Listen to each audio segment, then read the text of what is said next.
تعریف اللہ کے لیے ہے، ایسی تعریف جو مزید انعام کا باعث ہے، بری آزمائش اور سخت انتقام سے بچاتی ہے، اور تعریف کرنے والے کو اعلیٰ ترین منزل اور بلند ترین مقام تک پہنچاتی ہے۔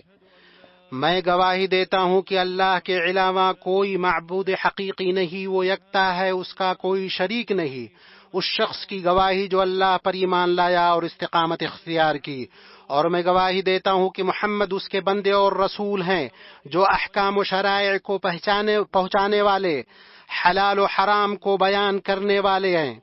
اللہ ان پر درود و سلام اور برکت نازل فرمائے، اور ان کے معزز اہل و عیال اور اصحاب پر اور تابعین پر اور قیامت تک ان کی اچھے سے پیروی کرنے والوں پر۔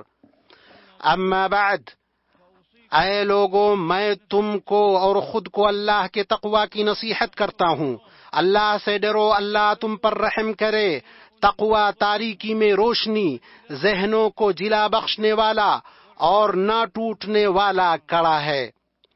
اے مسلمانوں، سب سے عظیم اور بہتر نعمت اور سب سے معزز اور اعلی احسان دین اسلام ہے۔ تمام ادیان کے ہار کا موتی اور ان کا تاج ہے، تمام شریعتوں کی مہر اور ان کے لیے دروازہ ہے۔ اللہ کا درست راستہ اور صراط مستقیم ہے۔ اللہ سبحانہ نے فرمایا، دین تو اللہ کے نزدیک اسلام ہی ہے، اور اللہ نے فرمایا یہی سیدھا دین ہے، لیکن اکثر لوگ نہیں جانتے۔ اس سے نسبت رکھنا عزت و فخر ہے، اس کے سائے میں زندگی گزارنا انسیت اور پاکیزگی ہے۔ اللہ تعالی نے فرمایا، اور اس شخص سے زیادہ کس کا دین اچھا ہو سکتا ہے جس نے حکم الہی کو قبول کیا اور وہ نیکوکار بھی ہے۔ اسلام حقیقت میں کہتے ہیں توحید کے ذریعے خود کو اللہ کے حوالے کرنا، اس سے شریک اور نظیر کی نفی کرنا، اور یقین رکھنا کہ اللہ نے دنیا کو پیدا کیا اور کائنات کی تدبیر کرتا ہے، اور اس کے اسماء حسنی اور صفات علی کو ثابت کرنا، اس کی تعظیم کرنا، اس کی طرف رجوع کرنا، اور اس کی اطاعت اور اس کے رسول محمد صلی اللہ علیہ وسلم کی فرما برداری کرنا۔ اس کی بنیاد مفصل کتاب اور نازل کردہ ذکر ہے، یعنی اللہ کا وہ کلام جس کے پاس باطل پھٹک بھی نہیں سکتا، نہ اس کے آگے سے نہ پیچھے سے۔ اللہ تعالی نے فرمایا، یہ ایک ایسی کتاب ہے کہ اس کی آیتیں محکم کی گئیں، پھر صاف صاف بیان کی گئیں ایک حکیم باخبر کی طرف سے، اور ارشاد ربانی ہے، اور ہم نے تجھ پر یہ کتاب نازل فرمائی ہے جس میں ہر چیز کا شافی بیان ہے، اور ہدایت و رحمت اور خوشخبری ہے مسلمانوں کے لیے۔ حضرات گرامی، سچائی اسلام کا استر ہے اور حق اس کی چادر، حکمت اس کا قائد اور علم ہے، رحمت اس کی روح اور غایت ہے، صلاح اور اصلاح اس کا حال اور اعمال ہے، اس کے احکام سب سے صحیح اور درست ہیں، اور اس کے قوانین سب سے سیدھے اور محکم ہیں۔ اس میں نہ تو تنگی ہے نہ مشقت اور تکلیف، اس میں دلوں کا تزکیہ اور روحوں کی صلاح ہے۔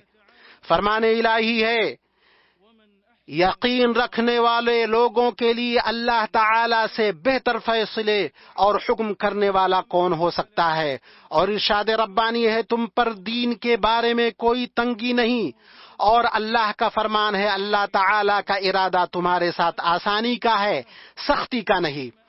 ہمارے لیے پاکیزہ کھانے پینے اور لباس و معاملات کو حلال کیا، اور ناگزیر ضرورت، مصلحت اور حاجت کی چیزوں کو محفوظ کیا، اور ہمارے لیے خبیث، ضرر رساں اور فاسد اشیاء کو تمام احوال میں حرام قرار دیا۔ دین اسلام کے محاسن اور فضائل میں سے ہے کہ وہ مکارم اخلاق کا حکم دیتا ہے اور بلند امور پر ابھارتا ہے۔ نبی صلی اللہ علیہ وسلم کا فرمان ہے، میری بعثت اس لیے ہوئی کہ میں اچھے اخلاق کو مکمل کروں۔ امام احمد نے روایت کیا ہے، اور نبی صلی اللہ علیہ وسلم نے فرمایا اللہ تعالی برتر کاموں کو پسند فرماتا ہے اور کم تر کاموں کو ناپسند۔ طبرانی اور حاکم نے اسے روایت کیا ہے۔ تمہارے دین نے حقداروں کے حقوق کی حفاظت کی اور امانت والوں کی امانتوں کو محفوظ کیا، اس لیے اس نے والدین کی فرمانبرداری، صلہ رحمی، مہمان کی تکریم، پڑوسیوں کے ساتھ احسان اور ضرورت مندوں کی مدد کا حکم دیا۔ ایک ایسا دین ہے جو تعاون، محبت، اتحاد کی دعوت دیتا ہے، تفرقہ، نزاع اور اختلاف سے منع کرتا ہے۔ اللہ سبحانہ کا فرمان ہے، اللہ کی رسی کو سب مل کر مضبوط تھام لو اور پھوٹ نہ ڈالو۔ اور مصطفیٰ صلی اللہ علیہ وسلم نے فرمایا ایک مومن دوسرے مومن کے لیے ایک عمارت کی طرح ہے کہ اس کے ایک حصے سے دوسرے حصے کو تقویت ملتی ہے۔ بخاری اور مسلم نے روایت کیا ہے۔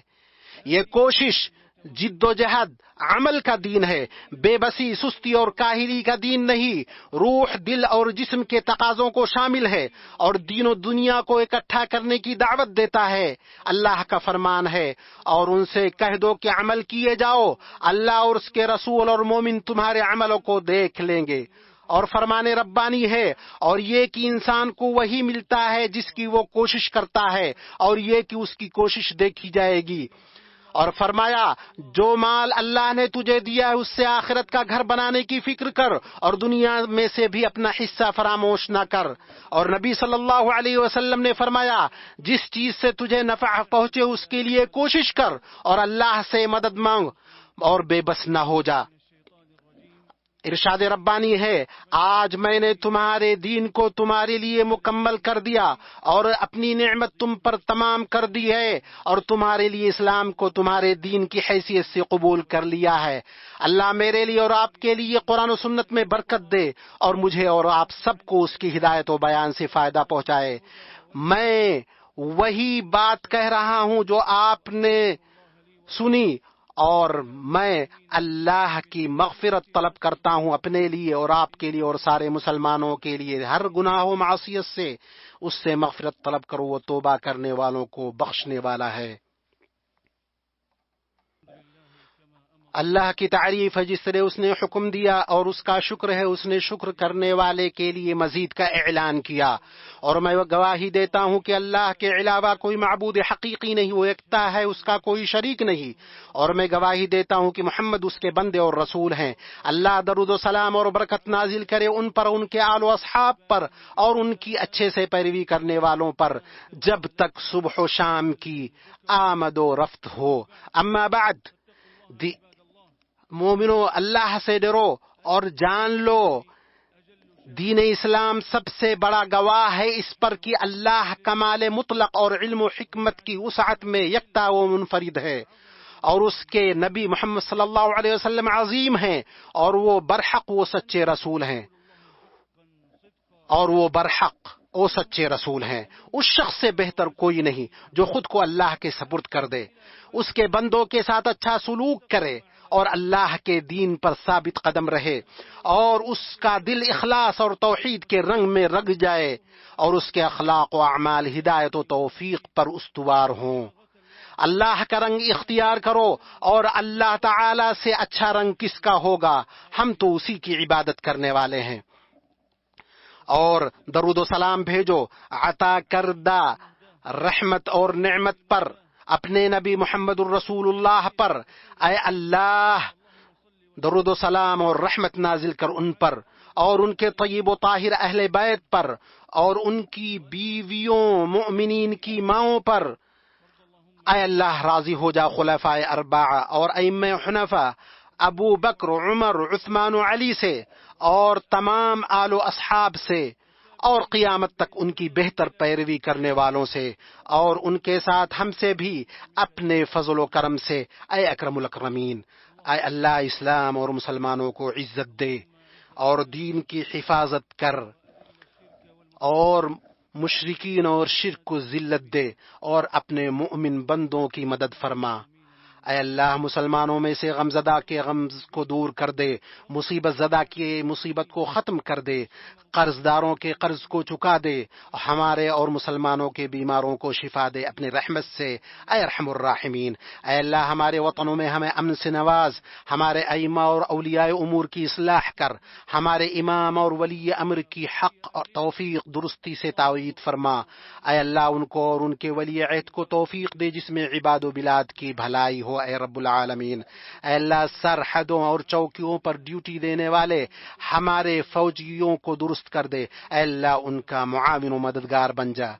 اے اللہ ہماری حفاظت فرما، اٹھتے بیٹھتے سوتے جاگتے ہر حال میں ہمیں اسلام پر محفوظ رکھ، اور ہماری بابت دشمنوں اور حاسدوں کو خوش نہ کر۔ اے ہمارے رب ہمیں دنیا میں نیکی دے اور آخرت میں بھی بلائی عطا فرما، ہمیں عذاب جہنم سے نجات دے۔ سبحان ربک رب العزت عما یصفون وسلام علی المرسلین والحمد للہ رب العالمین، وآخر دعوانا الحمد للہ رب العالمین۔